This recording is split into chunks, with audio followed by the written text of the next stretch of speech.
Hello everyone and welcome to Worksheet 1A for MAT122. So this is a college trig class.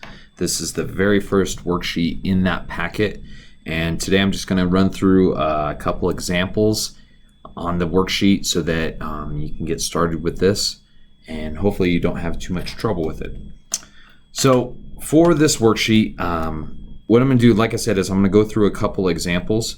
I'm going to show you how to switch from degrees, minutes, seconds to normal degrees. And there's also some stuff with circles. So if there's any questions that you have on this, feel free to email me and I'll try and explain it as the best I can. But another really easy way to get any questions that you might have on this answered is to just go to YouTube to type in degrees, minutes, seconds to degrees, and Khan Academy videos will show up, other videos will show up. So there's a lot of resources for this if you don't understand the way that I'm explaining it.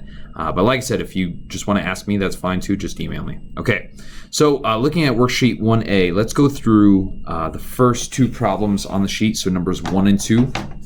If you look at these, it says change the decimal degrees accurate to 3 decimal places. So what we're given is these angles in degrees, minutes, and seconds. So the first one says 25 degrees, and that little circle kind of signifies degrees. So a degree is a whole degree. 21 minutes. So 21 minutes are a partial degree. So they're 1/60th of a degree. So it's kind of like time.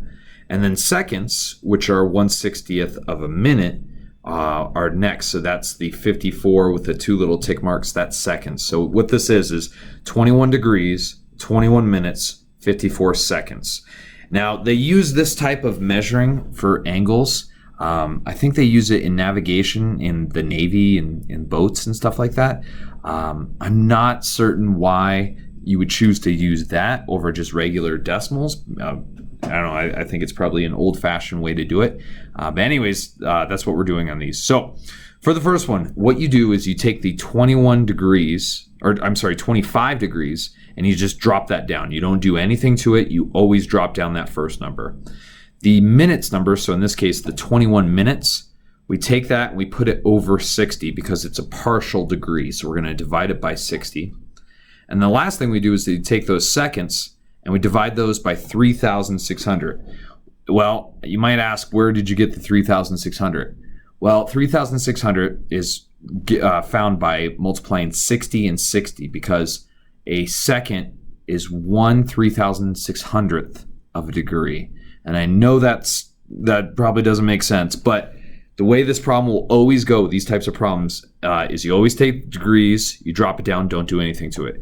The next number you always divide by 60, and that will never change. And then the seconds you will always divide by 3,600, and that will never change. So the only thing that's changing in here are the top numbers, okay?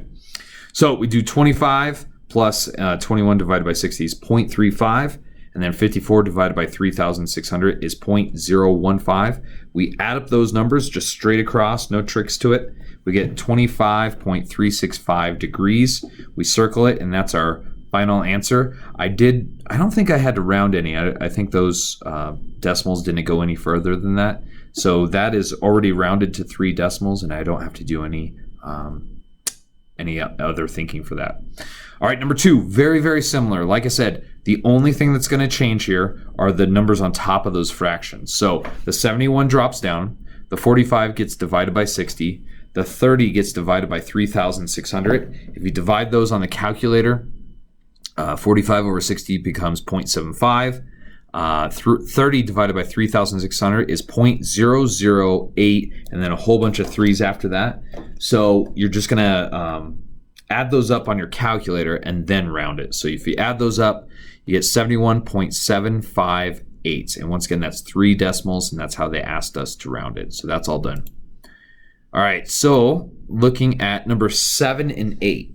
Now 7 and 8 are the exact opposite of what we just did. These are in degrees now, and we have to switch them into that degrees, minutes, seconds form. So this is a little tricky, but let me walk you through it. So for number 7, we take that 15 out front, and that is our degrees. We just drop it down. We don't do anything to it. Just put it out front and that's done. Now the 0.125 after it, we're going to take that and multiply it times 60 to figure out how many minutes we have.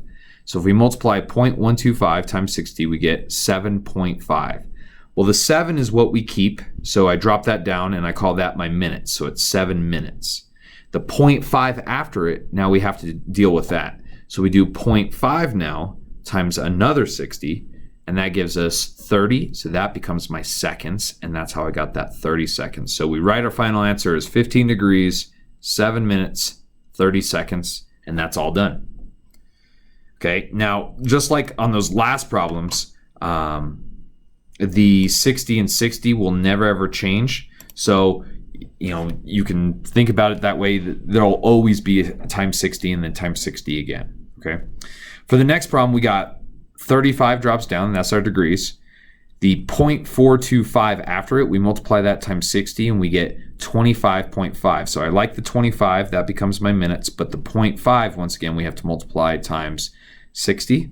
Multiply that times 60 and we get 30. So once again, this becomes 35 minutes, 35 degrees, 25 minutes, 30 seconds. And that problem is all done. Okay, those two first sets of problems, you're switching from degrees, minutes, seconds to decimal, and then decimal to degrees, minutes, seconds. So you're kind of just undoing your things there. So it's not ultra complex, but it does take a bit of practice to get good at it. Now, number 13, 14, and 15, I'm going to show you these. I'm just going to go through one real quick because these are exactly what we were just doing. In fact, this is a bit easier because you get to choose which one to do. So what it says, and I think these directions are a bit overcomplicated, but it says, is alpha less than beta, is alpha equal to beta, or is alpha bigger than beta? So all you're figuring out is which number is bigger, okay, and they might be the same. So it says, show all your work to justify your answer, and no work equals no credit. That's pretty harsh, but like on a test or something, if you just have the answer, I can't give you a lot of credit for that. So looking at, which one do we want to do? Let's look at 13. 13, they give you alpha and they give you beta. Alpha is in degrees, minutes, seconds. Beta is in just decimal form. So what you can do is you can either switch alpha into decimal, so they're both in decimal, or you can switch beta into degrees, minutes, seconds, and then compare those when you're done. So I chose to look at beta and switch that into degrees, minutes, seconds. So first thing I did was 47 just dropped down. I got rid of that. The 0.389, I multiply that times 60, and I got 23.34. I keep the 23, and that's my new minutes, so that's good to go. Now I take the 0.34 and multiply that by 60, and you get 20.4. Now, none of your numbers should have decimals when you do degrees, minutes, seconds, except for the seconds. The seconds can have a decimal. So that's why I got 20.4. I called it 20.4 seconds. Do not have a decimal for your minutes. Do not have one for your degrees. But you can, like I said, you can have one for seconds. So I got a final answer of 47 degrees, 23 minutes, 20.4 seconds. Well, if we compare that to alpha, alpha was 47 degrees, 23 minutes, and 31 seconds. Well, 31 seconds is bigger than 20.4 seconds. So we say alpha is bigger than beta, okay? Kind of a complicated way to ask that question, but that's what it is. So try 14 and 15. The answer key is online or on Schoology. All right, so for the next section, they're asking about arc length, which they call S. And to find arc length, in this picture, it's this S. It's kind of hard to read because I had to scribble it on there. But S is just the distance around the edge of the circle on that part of the green circle. So for this, you need two formulas. First formula is circumference equals 2 times pi times the radius. So once again, don't forget circumference is just the distance around the whole circle. And then what we do is we take that circumference and we plug it into the next equation. The next equation is arc length, or in other words, S. And I don't know why they used S, but they used S. S equals your circumference, which we just found, times the angle, the interior angle, divided by 360 degrees. So just think about it. If the angle was 90 degrees, that's like quarter of your circle, right? And so we take 90 divided by 360, and that would give you a quarter, and you're just finding a quarter of the circumference. So that's why you multiply it, and that's why the equation kind of works.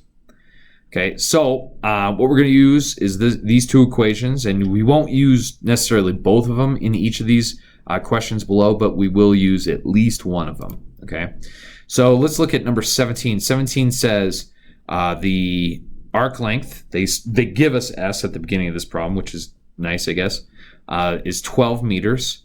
The whole circumference, so the distance around the whole circle, is 108. So find the interior angle to make this true. So I plug in all the little parts into the second equation. And so 12 is my S, 10 is my C. I don't know what theta is, but I do know the 360 underneath it, so that's good to go. So from here, I'm going to cancel off the 108 by dividing it from both sides.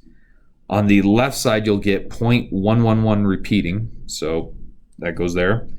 And then to get rid of the 360, or the dividing by 360, we multiply both sides by 360, and 360 times 0.1111 repeating is 40. So we say the interior angle, to make that all true, is 40 degrees.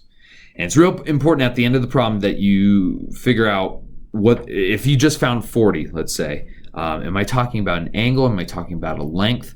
And keeping track of your units is really, really nice, because it helps you do that. If at the end we just got 40 on our calculator and we weren't sure, is this talking about a length or an angle? Well, we were solving for a theta, so we know that that should be in degrees. Okay, next one, number 19 is where I'm jumping to here. This one's a little bit more complicated because you have to use both equations. So they give us the radius, they give us the interior angle, and they want to know what S is.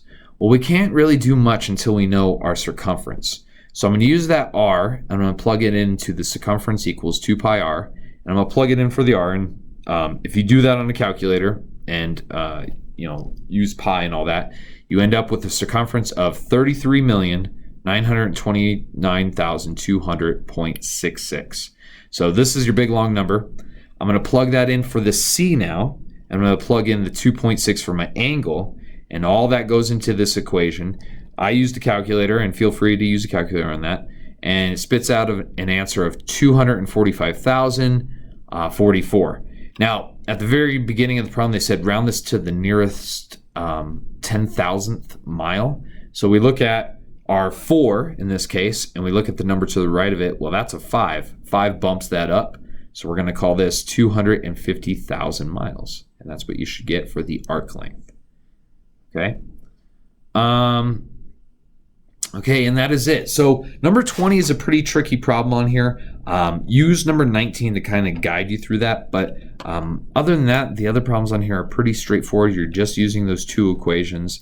Like I said, sometimes you'll just use one. But that's the whole worksheet. So nothing overly complicated, I don't think. But like I said, if you get stuck, you can Google it or you can email me, and I'll be happy to answer any questions that you might have. This week we are going to get through worksheet 1C. So we just did 1A. I'll put up another video for 1B, and then we'll do 1C as well. We'll have some type of quiz or something on Monday, and I'll let you know more about that as I figure it out. And yeah, when you see me next week, please have worksheets 1A, B, and C all done, and you should be good to go. All right? Thanks a lot, and I'll talk to you later.